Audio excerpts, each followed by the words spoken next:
2 minute બધા સીધા ટટાર બેસજો। આપણે બધા સાથે સાથે 3 વાર દીર્ઘ ઓમનું ઉચ્ચારણ કરીશું।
સર્વે આત્મીયજનોને ઓમ જય ભગવાન।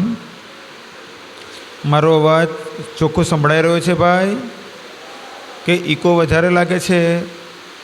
ચોખ્ખું છે ને? ઓકે। આજે 7 મે 2025 ગુજરાત રાજ્યના વડોદરા જિલ્લાના કાયાવરોહણ તીર્થધામમાં લકુલિશધામ આશ્રમમાં આપ સર્વે આંતરરાષ્ટ્રીય હિન્દુ પરિષદ અને રાષ્ટ્રીય બજરંગ દળના ઉપક્રમે દક્ષિણ ગુજરાત પ્રાંતના સૂર્ય પ્રશિક્ષણ વર્ગમાં એકઠા થયા છો,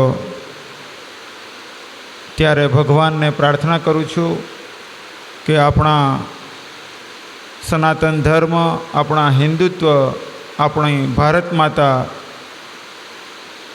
આપણા પૂર્વજોના ગૌરવ, આ બધાને આપણે આપણા જીવનમાં ધારણ કરતા શ્રેષ્ઠ માર્ગે આગળ વધીએ તેવું તમને આ પ્રશિક્ષણ વર્ગમાંથી માર્ગદર્શન મળતું રહે। હમણાં જ આપને કાર્યકર્તાઓએ કહ્યું, ડૉક્ટર પ્રવીણભાઈએ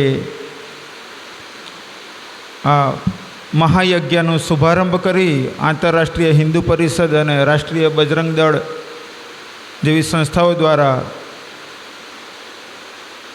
આપણા ભારતને, આપણા હિન્દુત્વને, આપણા સનાતન ધર્મને એક શ્રેષ્ઠ આહુતિ આપી કે જે દ્વારા ઇદમ રાષ્ટ્રાય ઇદમ નમઃ અને આપણો ધર્મ અને આપણી સંસ્કૃતિની રક્ષા થાય તેવો મહાયજ્ઞનો શુભારંભ કર્યો।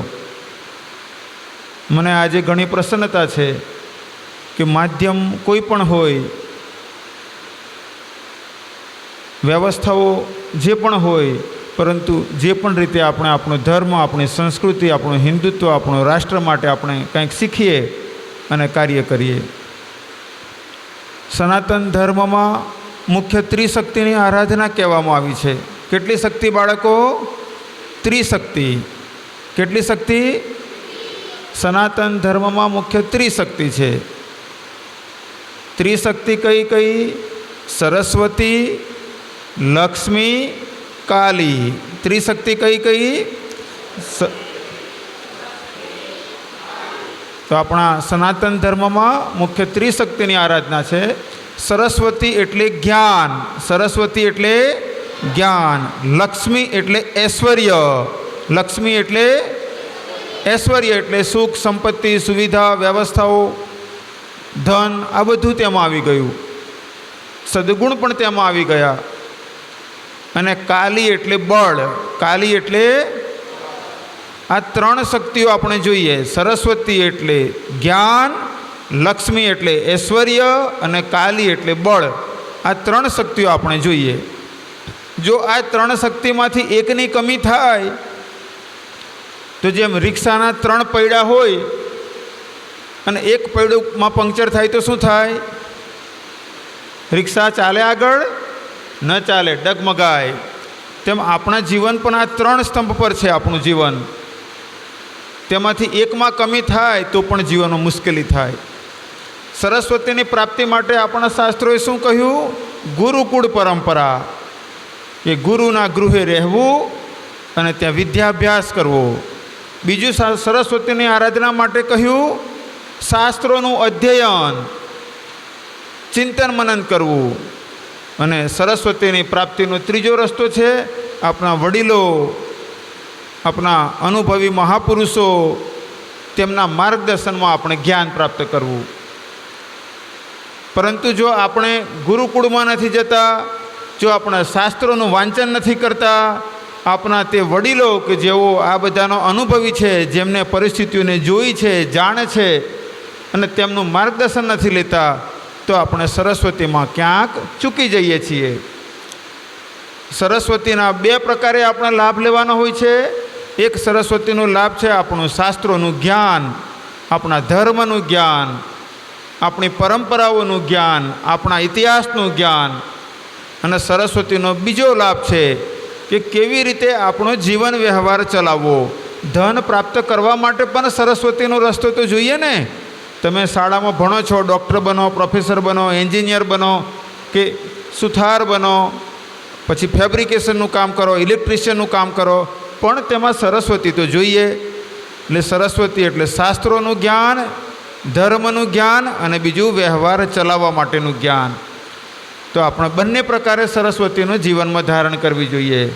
પછી બીજું છે લક્ષ્મી. જો ધન ન હોય તો કેટલી બધી મુશ્કેલી થાય. આ કપડાં પહેરવા માટે પણ લક્ષ્મી જોઈએ, જમવા માટે પણ લક્ષ્મી જોઈએ. આપણે પગે ચાલીને જઈએ છીએ તો ઠીક છીએ, પણ કાંઈ ગાડીમાં બેસીએ છીએ, કે બળદગાડામાં બેસીએ છીએ, કે ઘોડા ગાડીમાં બેસીએ છીએ, કે બાઇક લઈને જઈએ છીએ, તેના માટે પણ લક્ષ્મી જોઈએ. બીમાર થયા અને ડૉક્ટર સાહેબ પાસે ગયા તો ત્યાં આપવા માટે પણ લક્ષ્મી જોઈએ. તો લક્ષ્મીનું જીવનમાં ઘણું મહત્ત્વ છે. એટલે તેવું કૌશલ પ્રાપ્ત કરવું જોઈએ કે ઘણી જ લક્ષ્મી પ્રાપ્ત કરીએ. આપણા શાસ્ત્રોએ તેવું નથી કહ્યું કે ગરીબ જીવો, પણ શાસ્ત્રોએ કહ્યું છે ઘણું જ ધન પ્રાપ્ત કરો અને તે પોતાના અને પોતાના કલ્યાણ માટે વાપરો, સાથે જ પરમાર્થ માટે વાપરો. જ્યારે આપણે દાન કરીએ છીએ ત્યારે ખેતી કરવા જેવું છે. ખેતી કરીએ છીએ એટલે જેમ ખેતરમાં મકાઈનો 1 દાણો વાવીએ છીએ તો ઉપર 1 જ દાણો લાગે છે કે વધારે દાણા લાગે છે? વધારે લાગે છે ને. એક મકાઈનો દાણો રોપ્યો હોય ને ઉપર મકાઈનો ડોડો લાગે તો મકાઈના ડોડામાં કેટલા બધા દાણા હોય છે? એક કેરીનો ગોટલો રોપ્યો હોય, જ્યારે આંબો મોટો થાય તો આંબા ઉપર કેટલી કેરીઓ લાગે છે? ઘણી કેરીઓ લાગે છે અને ઘણા વર્ષો લાગે છે. તો ધન ઘણું કમાવવું જોઈએ, આપણે સુખપૂર્વક રહીએ અને સાથે જ દાન કરીએ, પરમાર્થ કરીએ, સમાજમાં જે ગરીબ છે, જે જરૂરતમંદ છે તેને મદદ કરીએ, ધર્મ કાર્યોને મદદ કરીએ, ગૌ માતાની સેવા કરીએ, યજ્ઞો કરીએ. અને ત્રીજું છે કાલી. કાલી એટલે બળવાન થવું જોઈએ. બળવાન 2-3 પ્રકારે થવાનું હોય. એક તો આપણા સંસ્કારોથી બળવાન થવાનું, વિચારોથી બળવાન થવાનું, વ્યવહારથી બળવાન થવાનું, પરંતુ સાથે શારીરિક પણ બળવાન થવાનું. દુબળા પાતળા ન ચાલે. એટલે કે દુબળા પાતળા એટલે શરીર ભલે દુબળું પાતળું હોય પરંતુ શારીરિક બળ તો હોવું જ જોઈએ. તો બલવાન 2 પ્રકારે બનવાનું, શરીરથી બલવાન અને શસ્ત્રથી પણ બલવાન. તેવું આપણા શાસ્ત્રોએ કહ્યું. ભગવાન શિવના હાથમાં કયું શસ્ત્ર છે? ત્રિશૂળ. ભગવાન રામના હાથમાં કયું શસ્ત્ર છે? અને માતાજીના હાથમાં તલવાર. હનુમાનજીના હાથમાં, જો આપણા દેવતાઓ પણ હાથમાં શસ્ત્ર ધારણ કર્યું છે. તો આપણે શારીરિક બલવાન બનવાનું અને શસ્ત્રથી બલવાન બનવાનું. કોઈને પીડિત કરવા માટે નહીં, પણ સ્વરક્ષા માટે, પોતાની રક્ષા માટે, પોતાના પરિવારની રક્ષા માટે, પોતાના સમાજની રક્ષા માટે, રાષ્ટ્રની રક્ષા માટે, ગૌ માતાની રક્ષા માટે, ધર્મની રક્ષા માટે. જે સમાજમાં સરસ્વતીની કમી થાય તો તે અવળા માર્ગે ચાલે છે. જેમાં લક્ષ્મીની કમી હોય તો તે લાચાર જીવન જીવતો થઈ જાય છે. અને કાલીની કમી હોય તો બલવાનો દ્વારા, ક્યારેક બધા નહીં પરંતુ કેટલાક બલવાનો દ્વારા તેને પીડિત કરવામાં આવે છે. એટલે આપણે સરસ્વતી, લક્ષ્મી અને કાલીથી બળવાન બનીએ અને આપણે પોતાનું, પોતાના પરિવારનું, પોતાના સમાજનું, પોતાના રાષ્ટ્રની, ગૌમાતાની અને ધર્મની રક્ષા કરીએ તે જરૂરી છે. આ બધા અહીંયા આવ્યા છો, આ એક મહાયજ્ઞ છે. જેમ યજ્ઞ તમે જોયો હશે, આપણે અગ્નિમાં આહુતિ આપીએ, સ્વાહા આપણો મંત્ર બોલીને બોલે છે ને, ઓમ ભૂર્ભુવઃ સ્વ તત્સવિતુર્વરેણ્યમ ભર્ગો દેવસ્ય ધીમહિ ધિયો યો ન પ્રચોદયાત સ્વાહા. આ એક યજ્ઞનો પ્રકાર છે. બીજો યજ્ઞનો પ્રકાર છે કે પરમાર્થના કાર્યો કરવા, શ્રેષ્ઠ કાર્યો કરવા, કલ્યાણકારી કાર્યો કરવા, રાષ્ટ્ર માટે કાર્યો કરવા, ગૌમાતા માટે કાર્યો કરવા, ધર્મ માટે કાર્યો કરવા. તો આજે આપ બધા આ મહાયજ્ઞમાં આવ્યા છો. જેમ યજ્ઞ કરનાર વ્યક્તિ શ્રદ્ધાવાન બની અને આહુતિ આપતો હોય છે, એકાગ્ર બનીને આહુતિ આપતો હોય છે, ભક્તિભાવ સહિત આહુતિ આપતો હોય છે, તેમ તમે અહીંયા આગળ આ 7 તારીખથી શરૂ કરીને 11 તારીખ સુધી રોકાવાના છો. તો તે દરમિયાન યાદ રાખજો, તમારું બધું કર્મ યજ્ઞ કર્મ બની જાય. વ્યાયામ કરો, પૂરા લગનથી વ્યાયામ કરજો. જ્યારે તમને સમજાવવામાં આવે તો પૂરા ધ્યાનથી શીખજો. જેમ અત્યારે છોકરાઓ લખી રહ્યા છે, તમારી નોટ્સ બનાવજો. જ્યારે ક્લાસ પછી જ્યારે મોકો મળે ત્યારે આંતરગોષ્ઠી કરજો અને વધારે ગહેરાઈથી સમજજો. સાથે જ યાદ રાખજો, છેલ્લી વાત કહું છું, એક રાજાના 3 રાજકુમાર હતા. રાજાએ નક્કી કર્યું કે મારો વારસો કોને આપવો. એટલે 3 રાજકુમારને બોલાવ્યા. 3 રાજકુમારને એક મુઠ્ઠી ઘઉં આપ્યા. શું આપ્યું? કેટલા આપ્યા? પછી તેમને કહ્યું કે આ લઈ જાઓ, હું યોગ્ય સમયે તમને બોલાવીશ. 3 છોકરાઓ તે મુઠ્ઠી ઘઉં લઈ ગયા. એક છોકરાએ, એક રાજકુમારે વિચાર્યું કે આ ઘઉંનો આ પિતાજી આપ્યા છે, પણ હવે ઘઉંનો શું ઉપયોગ? રોટલી જમવા માટે ઉપયોગ કરી લઈશું. એટલે તેની પત્નીને આપ્યા. તેની પત્નીએ તેની રોટલી બનાવીને રાજકુમારે રોટલી ખાધી. એક મુઠ્ઠીમાંથી કેટલી રોટલી બને? 2-3 રોટલી, 4 રોટલી. તેને રોટલી ખાઈ લીધી. બીજો રાજકુમાર હતો, તેને વિચાર્યું કે પિતાએ આ ઘઉં આપ્યા છે એટલે કંઈક તો ઉદ્દેશ માટે આપ્યા જ હશે. ઘરમાં રોટલી તો બને જ છે દરરોજ, એટલે એવું તો હોય નહીં કે આ ઘઉંમાંથી હું રોટલી બનાવીને ખાઈશ, એટલા જ માટે આપ્યા હશે. એટલે તેને ઘણો બધો વિચાર કર્યો. પછી તેને તેના ઘેરે એક કુંડાની અંદર તે ઘઉં વાવી દીધા. કુંડામાં ઘઉં થયા અને એક મુઠ્ઠીમાંથી નાની ટોપલી ભરાય તેટલા ઘઉં પાક્યા. 3 મહિના વીતી ગયા. પાછા યોગ્ય સમયે ફરીથી તે એક ટોપલી જેટલા ઘઉં હતા તે ક્યારીમાં વાવ્યા. 3 મહિના પછી એ એક ટોપલી ઘઉંના કેટલા થઈ ગયા હશે? 2-4 મણ, 5 મણ ઘઉં થઈ ગયા. ફરીથી પાછા એ મોટા ખેતરમાં વાવ્યા, તેમાંથી 25-30 મણ થયા. ફરીથી પાછા તેનાથી મોટા ખેતરમાં વાવ્યા અને 2-3 ટ્રેક્ટર ભરાય એટલા ઘઉં થયા. આ બાજુ ત્રીજો છોકરો હતો, તેને તે ઘઉંને સાચવીને એક પોટલી બાંધી અને કબાટમાં મૂકી દીધા. 6 મહિના, વર્ષ, 2 વર્ષ ગયા. કેટલાક સમય પછી રાજાએ પાછા 3 રાજકુમારોને બોલાવ્યા અને પૂછ્યું, બેટા, તમને 3ને મેં એક મુઠ્ઠી ઘઉં આપ્યા હતા, તો તે ઘઉં મને પાછા આપો, અથવા તો તે ઘઉંનું શું કર્યું છે તે મને કહો. એટલે પહેલાં રાજકુમારે કહ્યું, પિતાજી આપે ઘઉં આપ્યા હતા એટલે ઘઉં તો ખાવા માટે ઉપયોગ હોય તેમ સમજીને મેં મારી પત્નીને તે ઘઉં આપ્યા, તેને રોટલી બનાવી, 3-4 રોટલી મેં ખાધી. ખૂબ સરસ બેટા, તે ઘઉંનો ઉપયોગ તો કર્યો ને, પણ તે ઘઉં 3-4 રોટલી સુધી જ ઉપયોગ થયો, તારા માટે જ ઉપયોગ થયો. પછી બીજાને પૂછ્યું, એટલે બીજાએ તુરંત સેવકને કહ્યું તો 2 ટ્રેક્ટર ભરીને ઘઉં લાવીને તેને ત્યાં મૂકી દીધા. ત્રીજાને પૂછ્યું એટલે ત્રીજાએ તુરંત દોડતો રૂમમાં ગયો અને કાઢ્યું તો ઘઉં સડી ગયા હતા, બધા પાવડર થઈ ગયો હતો. રાજાએ કહ્યું કે સમજી ગયા જીવનનો ઉપયોગ કેવી રીતે કરવાનો હોય. આ બીજાએ કહ્યું બીજાએ ઉપયોગ કર્યો તેવી રીતે ઉપયોગ કરવાનો હોય. તમને પણ અહીંયા જેમ પેલા મુઠ્ઠી ઘઉં આપ્યા હતા તેમ તમને 7, 8, 9, 10 અને 11 5 દિવસ સુધી તમને ઘઉંની જગ્યાએ જ્ઞાનરૂપી કાંઈક મુઠ્ઠી, કાંઈક ટોપલી જ્ઞાન આપશે તમને. પણ તમારે શું કરવાનું? જો તમે તમારા માટે એકલો ઉપયોગ કરો તો એ પહેલાં રાજકુમાર જેવું થયું. પહેલાં રાજકુમારે પોતાના માટે એકલો ઉપયોગ કર્યો ને, 3-4 રોટલી બનાવીને ખાધી. એમ તમે અહીંથી શીખીને ગયા અને તમારા માટે એકલું થયું તો તે નુકસાન તો નથી જ, ફાયદો તો છે જ કે તમને લાભ થયો અને તમારા દ્વારા સમયમાં આગળ જતા લાભ થશે સમાજને, રાષ્ટ્રને.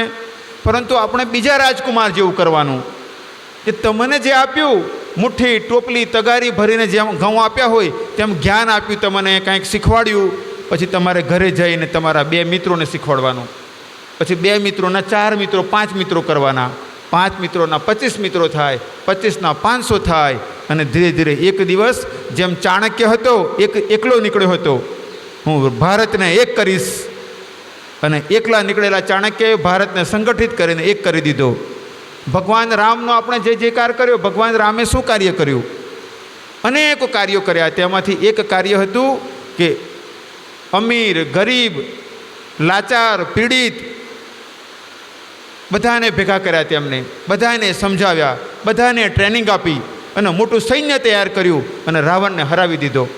ભગવાન કૃષ્ણએ શું કર્યું? ઘણું બધું કાર્ય કર્યું, પણ એમાંથી એક કાર્ય અલગ અલગ રાજાઓને મળ્યા, અલગ અલગ વ્યક્તિઓને મળ્યા, તેમને સમજાવ્યા, કેટલાકે ના પાડી, કેટલાકે હા પાડી, તેમને જોડ્યા અને ધર્મ ક્ષેત્રે કુરુક્ષેત્રની અંદર ધર્મ યુદ્ધની અંદર કૌરવોને પરાસ્ત કરીને ધર્મની સ્થાપના કરી.